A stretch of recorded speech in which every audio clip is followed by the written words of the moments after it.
السلام علیکم ورحمۃ اللہ وبرکاتہ۔ ان الحمد للہ نحمده ونستعینه ونستغفره ونؤمن به ونتوکل علیہ ونعوذ باللہ من شرور انفسنا ومن سیئات اعمالنا من يهده الله فلا مضل له ومن يضلل فلا هادي له وأشهد أن لا إله إلا الله وحده لا شريك له وأشهد أن محمدا عبده ورسوله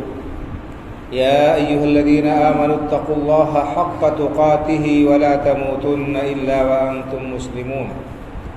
يا أيها الناس اتقوا ربكم الذي خلقكم من نفس واحدة وخلق منها زوجها وبث منهما رجالا كثيرا ونساء واتقوا الله الذي تساءلون به والأرحام إن الله كان عليكم رقيبا يا أيها الذين آمنوا اتقوا الله وقولوا قولا سديدا يصلح لكم أعمالكم ويغفر لكم ذنوبكم ومن يطع الله ورسوله فقد فاز فوزا عظيما أما بعد فإن خير الحديث كتاب الله وخير الهدي هدي محمد صلى الله عليه وسلم وشر الأمور محدثاتها وكل محدثة بدعة وكل بدعة ضلالة وكل ضلالة في النار أعوذ بالله من الشيطان الرجيم للرجال نصيب مما ترك الوالدان والأقربون وللنساء نصيب مما ترك الوالدان والأقربون مما قل منه أو كثر نصيبا مفروضا وقال عز من قائل تلك حدود الله ومن يطع الله ورسوله يدخله جنات تجري من تحتها الأنهار خالدين فيها وذلك الفوز العظيم ومن يعص الله ورسوله ويتعد حدوده يدخله نارا خالدا فيها وله عذاب مهين۔ اللہ وحدہ لا شریک کی حمد و ثنا اور رسول اکرم صلی اللہ علیہ وسلم کے اوپر بے شمار صلاۃ و سلام کے بعد، محترم حضرات، سامعین و ناظرین، آپ کو میرے اس خطاب کا موضوع معلوم ہو چکا ہوگا، اور وہ ہے میراث کی اہمیت و فضیلت۔ یہ موضوع بہت ہی اہم ہے اور اس کی اہمیت پر قرآن کریم اور احادیث رسول شاہد ہیں، لیکن افسوس کے ساتھ یہ کہنا پڑتا ہے کہ اس سلسلے میں ہمارے یہاں بڑی کوتاہی اور بڑی غفلت پائی جاتی ہے۔ میراث بڑا ہی حساس موضوع ہے، اور اس کی اہمیت کو بیان کرنے کے لیے یہی بات کافی ہے کہ اللہ رب العالمین نے خود اس سلسلے میں واضح اور تفصیلی ہدایات دی۔ قرآن کریم کے اندر اللہ رب العالمین نے نماز کی فرضیت بیان کی ہے، لیکن اس کی رکعات کی تعداد اور اس کی ادائیگی کی کیفیت اللہ رب العالمین نے رسول اکرم صلی اللہ علیہ وسلم کے سپرد کر دی۔ آپ صلی اللہ علیہ وسلم نے نماز پڑھنے کا طریقہ بتایا اور فرمایا صلو کما رأیتمونی اصلی، نماز اس طرح پڑھو جس طرح مجھے نماز پڑھتے ہوئے دیکھا ہے۔ اللہ رب العالمین نے زکوٰۃ کی فرضیت قرآن کریم میں بیان فرمائی، لیکن دوسرے اور بہت سارے مسائل اور اس کی تفصیل، کس مال میں زکوٰۃ فرض ہوگی، کتنی فرض ہوگی، اس کی ادائیگی کی کیا شکل ہوگی، اس کی تفصیلات اللہ رب العالمین نے رسول اکرم صلی اللہ علیہ وسلم کے حوالے کر دی۔ روزے کے مسائل اللہ کے رسول صلی اللہ علیہ وسلم نے بیان فرمائے۔ حج کا طریقہ بھی اللہ کے رسول صلی اللہ علیہ وسلم نے بتایا، اس کی تفصیلات آپ کو احادیث مبارکہ میں ملیں گی۔ لیکن میراث ایک ایسا مسئلہ ہے کہ اللہ رب العالمین نے صرف اس کی فرضیت ہی نہیں بیان کی کہ میراث کی ادائیگی اور وراثت اور ترکہ تقسیم کرنا یہ ضروری ہے، بلکہ اللہ رب العالمین نے یہ بھی بتا دیا کہ کس کو کتنا ملے گا، یعنی وارث کون کون ہوں گے اور کس وارث کو کتنا حصہ ملے گا، یہ تفصیل بھی اللہ رب العالمین نے ہمیں بتا دی۔ آپ سورہ نساء پڑھیں، سورہ نساء کے اندر اللہ رب العالمین نے 3 آیات میں اصول موارث بیان کر دیے۔ آیت نمبر 10 اور 11 اور اسی طرح سے آخری آیت جو سورہ نساء کی، ان کے اندر اللہ رب العالمین نے وارثین اور ان کے حصے متعین کر دیے، واضح کر دیے۔ اسی سے ہم میراث کی اہمیت کو سمجھ سکتے ہیں کہ اس کا اللہ رب العالمین کے ہاں کتنا زیادہ مرتبہ ہے اور اس کی کتنی زیادہ اہمیت ہے۔ اور یہی نہیں، میراث کی تقسیم میں گڑبڑی کرنے والوں کے لیے اللہ رب العالمین نے اتنی سخت وعید بیان کی ہے کہ اتنی سخت وعید صرف ایک اور چیز پر بیان کی۔ سب سے بڑی وعید اور سب سے بڑا جرم اللہ رب العالمین نے شرک کو قرار دیا، اس پر سب سے بڑی وعید بیان کی ہے کہ جو شخص شرک کی حالت میں اس دنیا سے رخصت ہو گیا، بغیر توبہ کے مر گیا، تو اس کے لیے ہمیشہ ہمیش کے لیے جہنم ہے، کبھی بھی اسے جہنم سے چھٹکارا نہیں مل سکتا۔ انہ من یشرک باللہ فقد حرم اللہ علیہ الجنہ ومأواہ النار وما للظالمین من انصار، کہ اللہ رب العالمین نے یہ فیصلہ کر دیا ہے کہ جو شخص ابھی شرک کرتے ہوئے اس دنیا سے رخصت ہوگا، جو شخص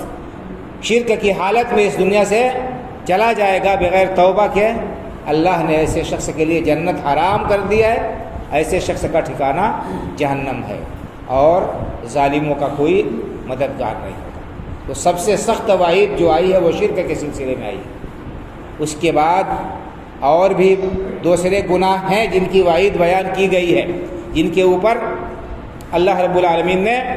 حد رکھی ہے دنیا میں، یا انہیں ان کی ارتکاب پر سزا کی وعید سنائی ہے۔ لیکن اتنی سخت وعید شرک کے بعد 2 اعمال پر ہے، ایک کسی مسلمان کو ناحق قتل کرنا اور دوسرے میراث کی ادائیگی میں گڑبڑی کرنا۔ اللہ رب العالمین نے ناحق قتل کی سزا بھی جہنم رکھی ہے، اس پر بھی جہنم کی وعید سنائی ہے۔ اللہ رب العالمین کا ارشاد ہے کہ وَمَن يَقْتُلْ مُؤْمِنًا مُتَعَمِّدًا فَجَزَاؤُهُ جَهَنَّمُ خَالِدًا فِيهَا، کہ جو شخص کسی مسلمان کو جان بوجھ کر ناحق قتل کر دیتا ہے اس کا ٹھکانہ جہنم ہے اور وہ اس میں ہمیشہ ہمیش رہے گا۔ اور یہی وعید اللہ رب العالمین نے میراث نہ دینے والوں کے سلسلے میں بھی بیان فرمائی۔ اللہ رب العالمین نے میراث کے جو مستحقین ہیں وراثت کے، جن کا حصہ ہے، ان کو بیان کرنے کے بعد فرمایا کہ تلک حدود اللہ، یہ اللہ کے مقرر کردہ حدود ہیں، اللہ رب العالمین نے طے کر دیے ہیں کہ کس کو ملنا ہے وراثت میں ترکے میں سے حصہ اور کتنا ملنا ہے۔ ومن یطع اللہ ورسولہ یدخلہ جنات تجری من تحتہا الانہار خالدین فیہا، جو شخص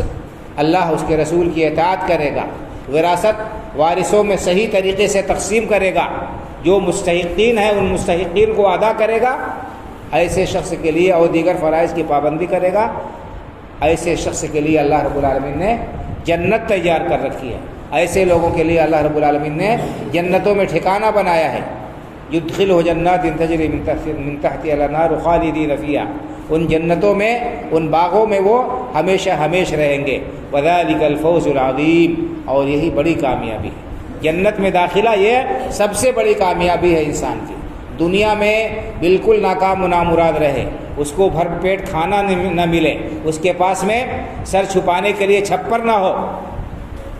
تن ڈھکنے کے لیے کپڑا نہ ہو، لیکن اگر ایمان والا ہے اور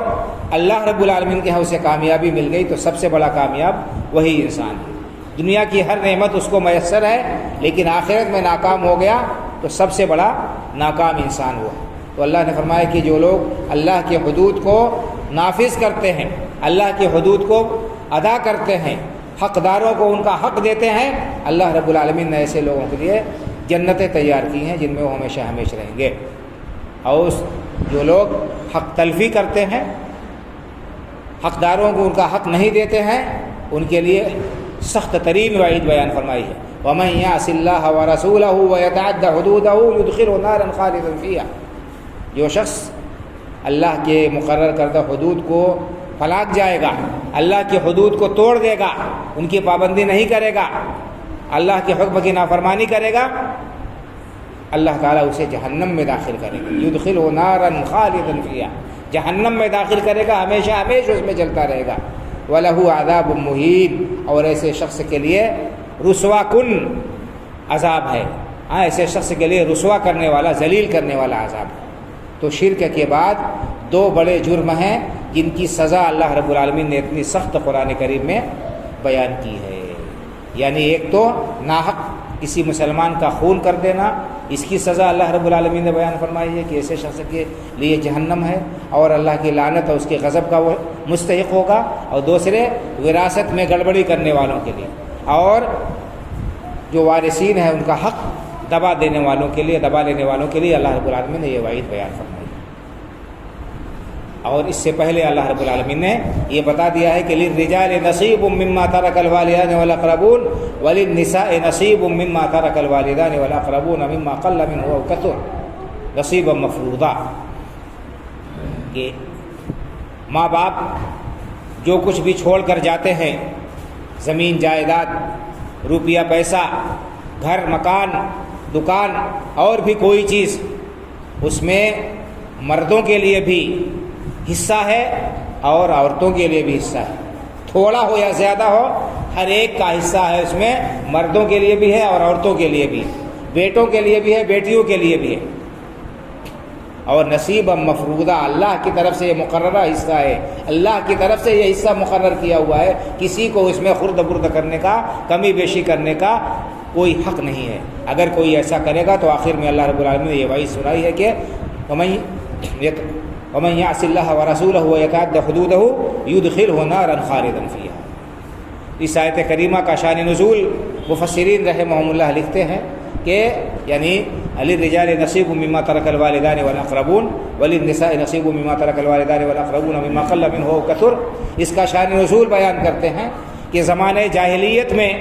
اہل جاہلیت کا یہ شیوا تھا کہ مرنے والے کے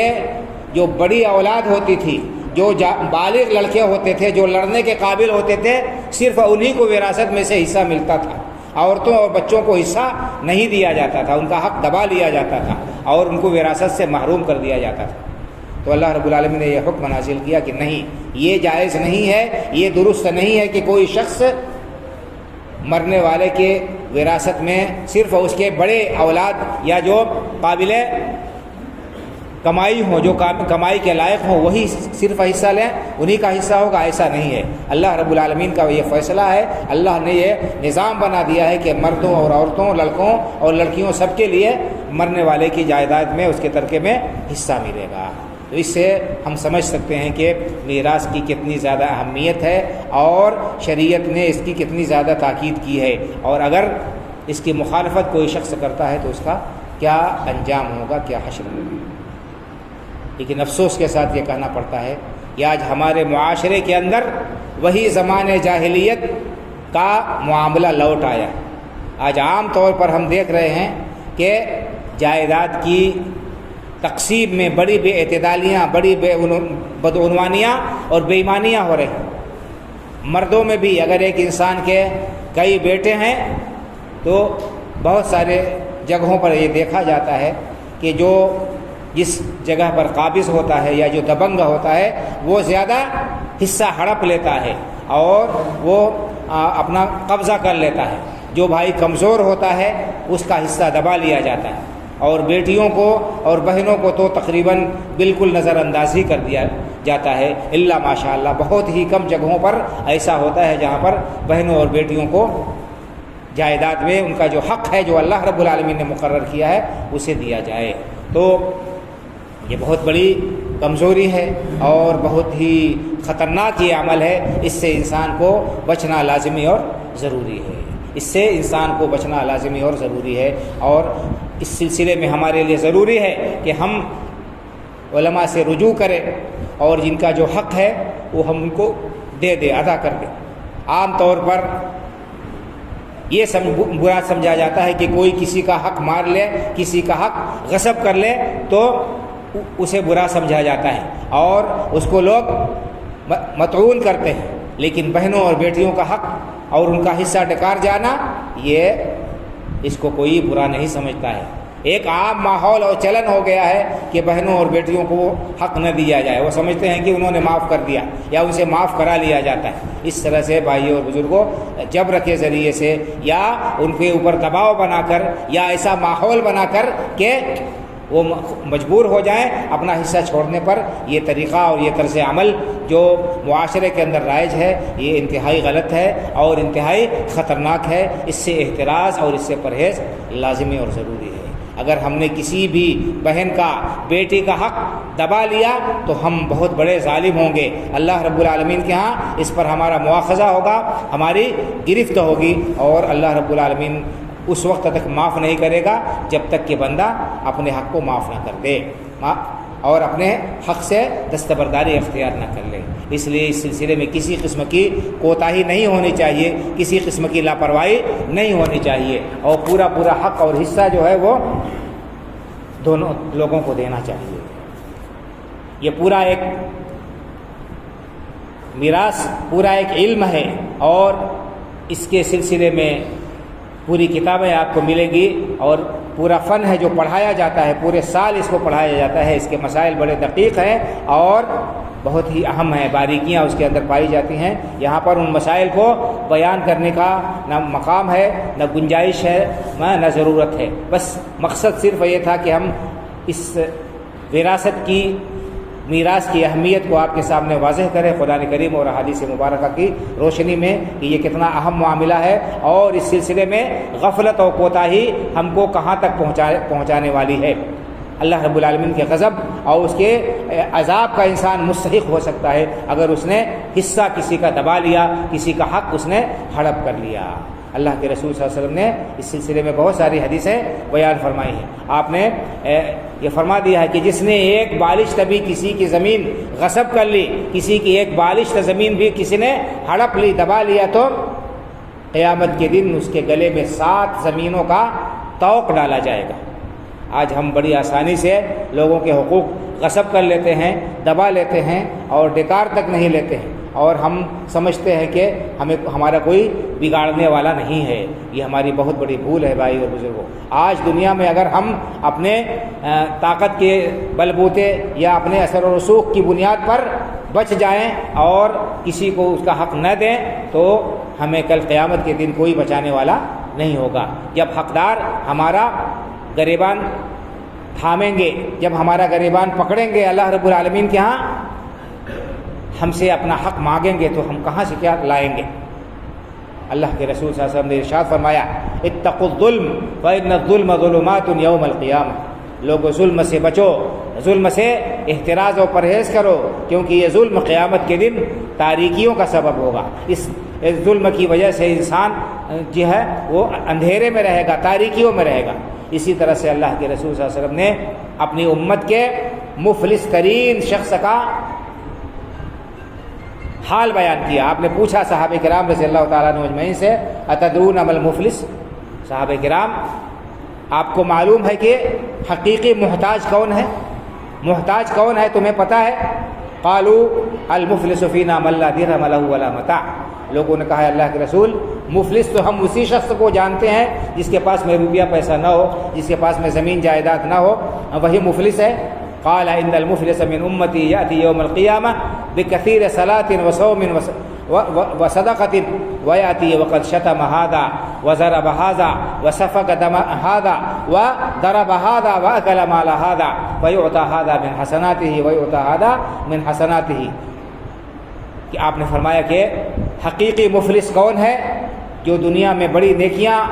کرتا رہا ہوگا، جس کے پاس میں نیکیوں کا انبار رہا ہوگا، اس نے بڑی نمازیں پڑھی ہوں گی، روزے رکھے ہوں گے، صدقہ و خیرات کیے ہوں گے، اللہ کے حقوق کی ادائیگی میں بڑا وہ چاق و چوبند رہا ہوگا، لیکن حقوق العباد کی طرف سے اس نے بڑی غفلت برتی ہوگی اور لوگوں کے اوپر ظلم و زیادتی کی ہوگی۔ ویاتی وقت شتم ہذا، کسی کو گالی دی ہوگی،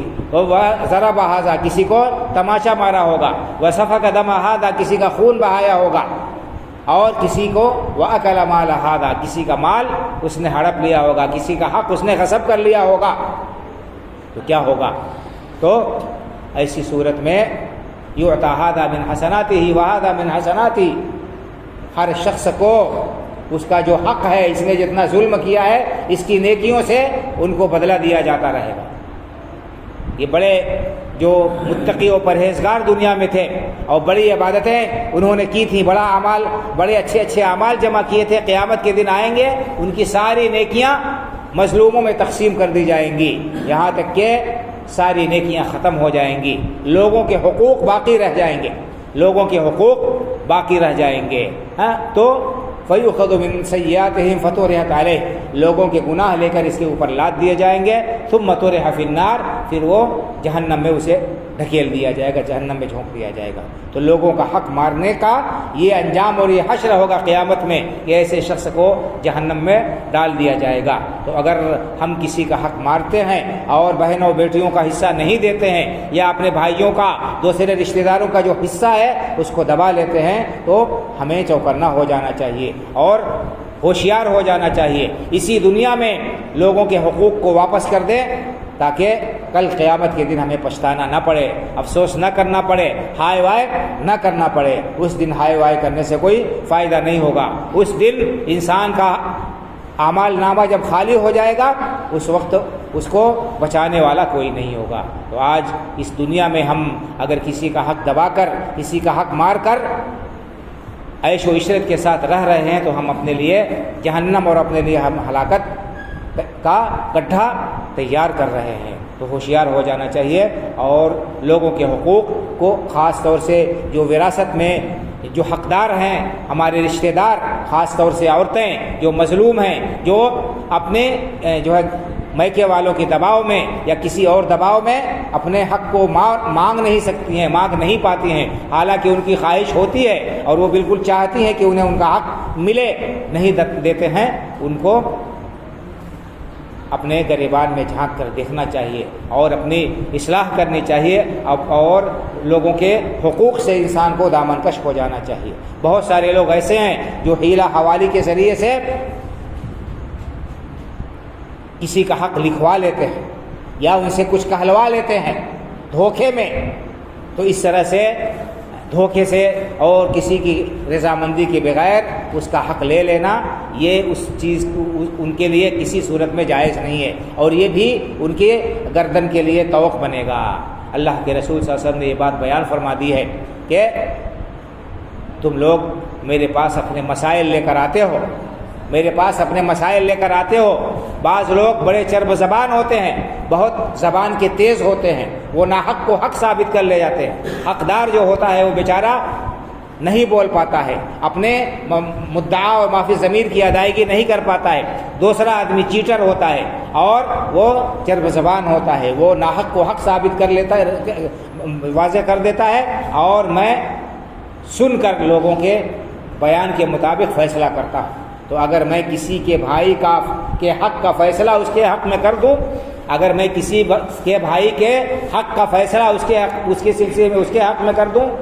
اس کی بات کو سن کر، اس کی چرب زبانی کو، اس کی تیز زبانی کو سن کر، تو میں اس کو آگ کا ٹکڑا دے رہا ہوں، میں اسے آگ کا ٹکڑا دے رہا ہوں، اسے چاہے لے چاہے چھوڑ دے۔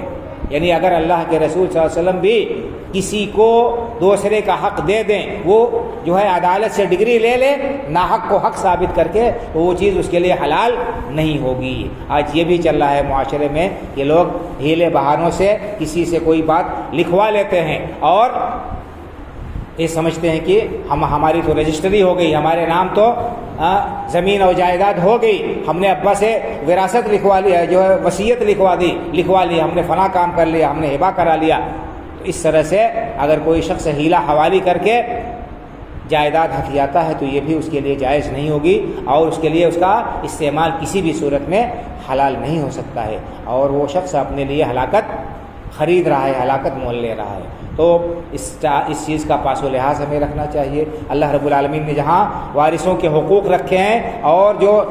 مال والے ہیں اصحاب مال، ان کو بھی اللہ رب العالمین نے یہ تاکید کی ہے کہ وہ کسی کے ساتھ ظلم و زیادتی نہ کریں، اپنے اولاد میں سے یا اپنے رشتہ داروں میں سے کسی کی طرفداری کرتے ہوئے اسے اس کے حق سے زیادہ نہ دیں۔ ایسا کرنا درست نہیں ہے، ایسا کرنا درست نہیں ہے۔ اور انسان زندگی میں اپنے مال کا وارث ہے، اپنے مال کا وہ مالک ہے، اپنے مال کو جہاں چاہے وہ خرچ کر سکتا ہے، لیکن ایسا نہیں ہو سکتا ہے کہ وہ اپنا سارا مال لٹا دے، یہاں تک کہ اللہ کے راستے میں خرچ کر دے۔ اس کی بھی اللہ کے رسول صلی اللہ علیہ وسلم نے اجازت نہیں دی ہے۔ ورثہ کے لیے انسان کو چھوڑ کر جانا چاہیے۔ بخاری شریف کے اندر حدیث ہے اور دیگر کتب حدیث کے اندر حضرت سعد بن ابی وقاص رضی اللہ تعالیٰ عنہ جو بدری صحابی ہیں، عشرہ مبشرہ میں سے ہیں، وہ اپنا واقعہ بیان کرتے ہیں کہ میں ایک بار بہت بیمار پڑ گیا۔ اس وقت ایک ہی بیٹی میری تھی، ان کے صرف ایک بیٹی تھی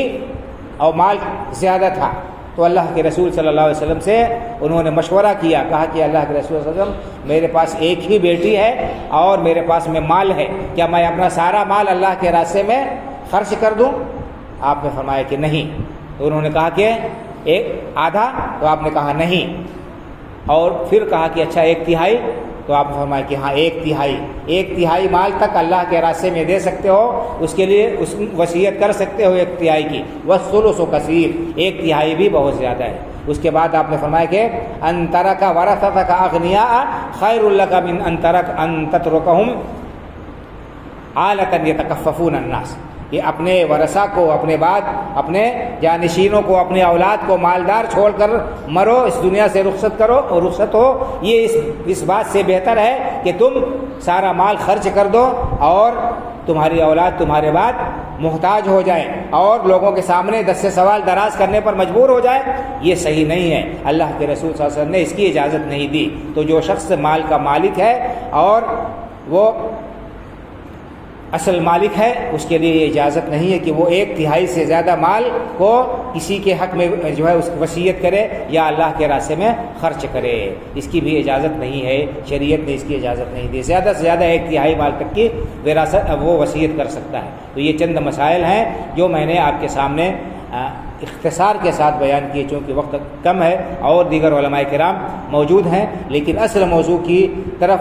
کچھ میں نے اشارہ کر دیا ہے کہ میراث کی کیا اہمیت ہے اور اس کا کیا مقام و مرتبہ ہے۔ یہ میراث اللہ رب العالمین کی طرف سے مقرر کردہ حق ہے جو اللہ نے مرنے والے کے مال میں رکھا ہے اس کے ورثہ کے لیے، اور کون وارث ہوں گے، کتنے وارث ہوں گے، اس کو اللہ رب العالمین نے خود بیان کیا ہے۔ دیگر فرائض کو بیان کرنے کے لیے اللہ رب العالمین نے رسول اللہ صلی اللہ علیہ وسلم کو مکلف کیا۔ نماز، روزہ، حج، زکوٰۃ جیسے ارکان اسلام، ان کی تفصیل اللہ کے رسول صلی اللہ علیہ وسلم نے بیان کی، لیکن وراثت کا معاملہ اللہ رب العالمین نے خود اس کو بیان کیا تفصیل کے ساتھ، وارثوں کو بتایا کہ کون کون وارث ہوں گے اور کتنے کے وارث ہوں گے، اسے بتا دیا۔ اور وراثت میں گڑبڑی کرنے والوں کے لیے اللہ رب العالمین نے سخت وعید سنائی ہے کہ ایسے شخص کے، ایسے لوگوں کے لیے جہنم ہے اور وہ ان کے لیے دردناک اور رسوا کن عذاب ہے۔ تو اس سے ہمیں اس موضوع کی اہمیت کا اندازہ ہو گیا ہوگا۔ ہمیں چاہیے کہ ہم اپنے معاملات کو درست کر لیں، اور اگر ہمارے ہاں اس پہلو سے کوئی کوتاہی پائی جاتی ہے، کوئی کمی پائی جاتی ہے، ہم نے اگر اپنی بہن بیٹی کا، اپنے بھائی کا حق دبا لیا ہے، نہیں دیا ہے، تو ہم اسی دنیا میں ان کا حق دے دیں تاکہ کل قیامت کے دن اللہ رب العالمین کے ہمیں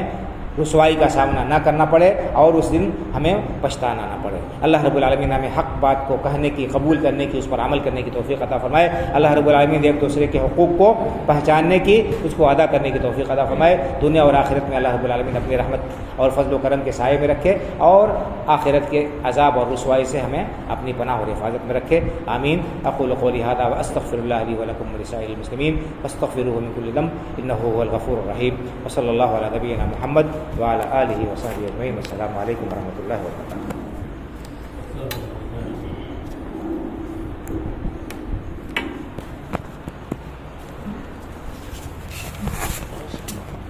سر.